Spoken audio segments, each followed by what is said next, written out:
जगन्नाथ जी की रथ यात्रा बहुत उत्साह के साथ सफलतापूर्वक और शांतिपूर्वक संपन्न हुई। भगवान इंद्रदेव ने भी हम सबको पूरा आशीर्वाद दिया और पूरी यात्रा बहुत व्यवस्थित ढंग से संपन्न हुई। पिछले साल कुछ व्यवधान आए थे, लेकिन इस वर्ष कमेटी की सक्रियता के कारण पूरा आयोजन सफलतापूर्वक शांतिपूर्वक संपन्न हुआ।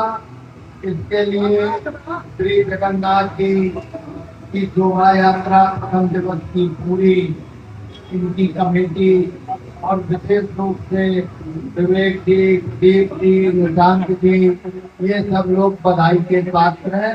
जय जगन्नाथ, जय जगन्नाथ, जय जगन्नाथ।